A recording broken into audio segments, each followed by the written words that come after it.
Hi everyone, welcome back to my channel, and if you're new here, welcome. In today's video, I wanted to discuss 5 tips I use when painting portraits. Comment down below if you find any of these tips useful to you. The first tip will be using the lasso tool to paint. So here is a quick sketch on Procreate to demonstrate how I use the lasso tool to paint. I'm not sure how common it is to use, but I find it very effective for speed and creating crisp hard edges. As you can see on your screen right now, I am selecting the outline of the sketch.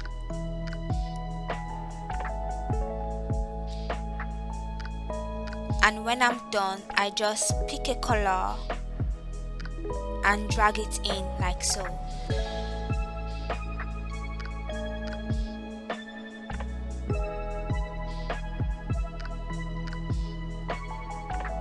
I just put my sketch layer and multiply, and then I've picked another color so that I can do the air as well. I go through the same process of picking the air color. I mostly use the lasso tool at the early stages of my painting process, but you can also use it throughout the process. I know artists like Loish use it throughout their painting process all the time. So what I'm just doing right now is using my lasso tool to select the hair as well. And since I've picked my hair color, I will just drag that in.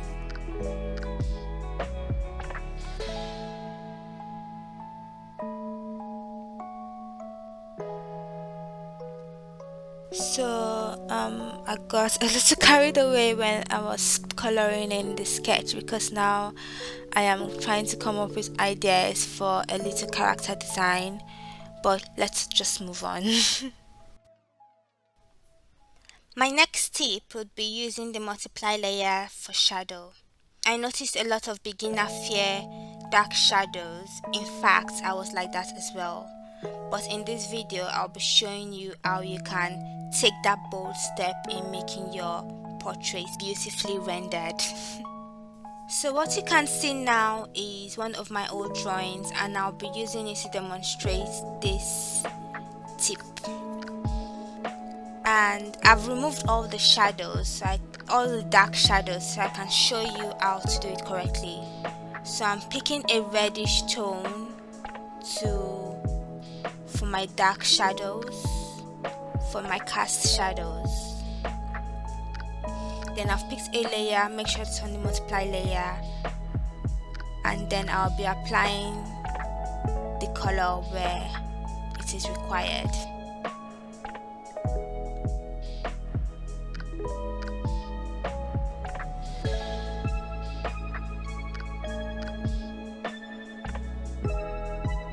And you can choose to go as light or as dark as you can push the portrait before it starts to look not so good. So as a beginner, I recommend that you experiment with how far you can push shadows, because it's something that we are scared of doing when we start painting. But when you get used to taking those bold steps of using darker shadows, then you feel comfortable using it even without the use of the multiply layer, or at least it will be more of a natural thing for you. And I think using dark shadows can really make your artwork pop. And here you see I'm using the lasso tool to select the area I want to paint. This is just to demonstrate that you can use the lasso tool throughout your painting process. So I'm just adding the shadows in the eye, because the eyelashes is casting shadow inside the eyeball.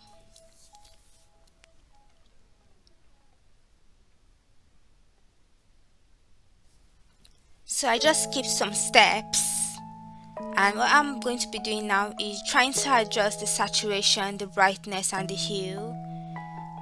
And yeah, if you want to know more about how to pick the right colors for your shadows, you can watch my course on Domestica, where I talk about how your light source can affect the colors that you use.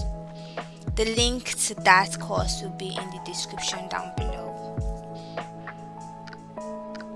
So yeah, I'm just trying to show you guys the before and after, and how the shadow creates like a strong impact in the drawing. So here is a close-up of the before and after. As you can see, those dark shadows create a great impact in the full illustration.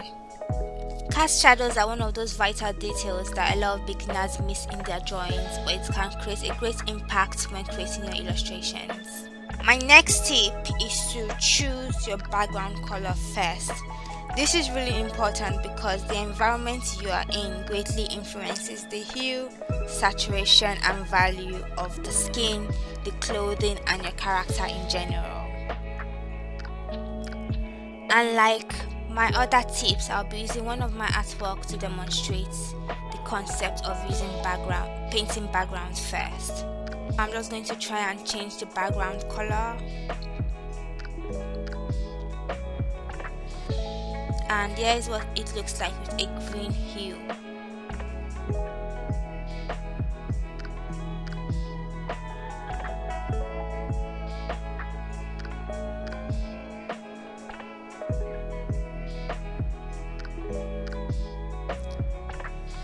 I've taken off the glasses so that we can see the skin itself, and it might look like the skin blends with the background, but we can definitely make it look much better in the environment. So what I'm going to use now, what I'm doing now is using my curve tool to add a green hue to my skin, and this will just make the skin blend well with the environment rather than it looking like the drawing is stuck onto the canvas.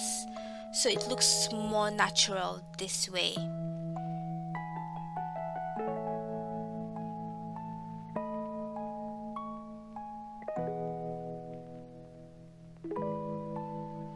So it might not look obvious to you, but here is a before and after.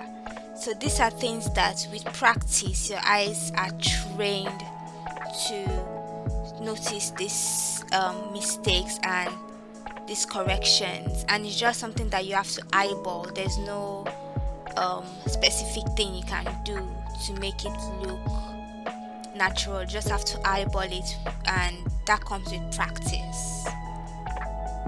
Hi, future Eunice here. I just wanted to make something clear that although I was able to fix the skin tone at the end of the illustration after changing my background, I wouldn't advise that you do that. It's recommended that you choose your background color first so you can pick the right skin tone. And if at the end of the illustration you feel like the skin tone is not perfected or you're not satisfied with the color, then you can go back to your curve tool and adjust it a little bit so that it can fit your environment better. Before our final tip, let's quickly talk about Gaussian blur. And if you like this video so far, make sure to give it a thumbs up so I know. Once again, I'm going to use my drawing to demonstrate how I use the Gaussian blur. Using the soft brush, I slightly stroke the areas where I want to blur out. And I would recommend that rather than using a soft brush to begin with to create those soft edges, it's better to use the Gaussian blur because it still keeps the form, it just makes it a little blurry. And the reason why I use Gaussian blur on the skin is to bring attention to the face alone. And I know that it's very common to use Gaussian blur for backgrounds, but I think they are great for blurring out this body if you want to bring attention to the face itself. And to add to that, I like to use the sharpen tool on the face just so that the face pops out more compared to the rest of the drawing.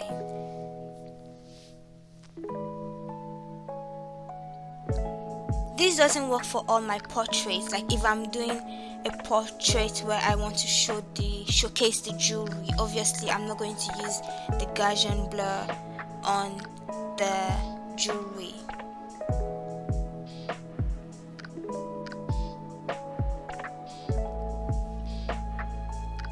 I actually use the Gaussian blur in a lot of my illustrations, and this is one of my recent illustrations where I use the Gaussian blur. Here is another illustration where you can see clearly that the Gaussian blur on the skirt and the shoes just direct your eyes to the face.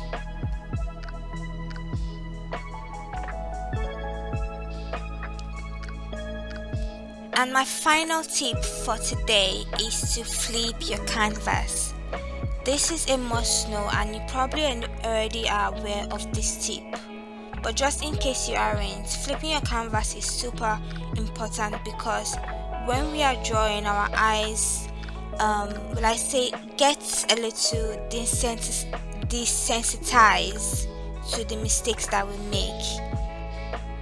All I'm trying to say is that it is important to look at your drawing from a different angle and a different perspective, because it is easy to pick out your mistakes from that perspective, and that is why we notice mistakes easily few hours or few days after we finish. And that's all I have for today's video, but it's okay because I'll be posting again soon, so make sure to subscribe to not miss out on future uploads. Thank you so much for watching. Bye bye.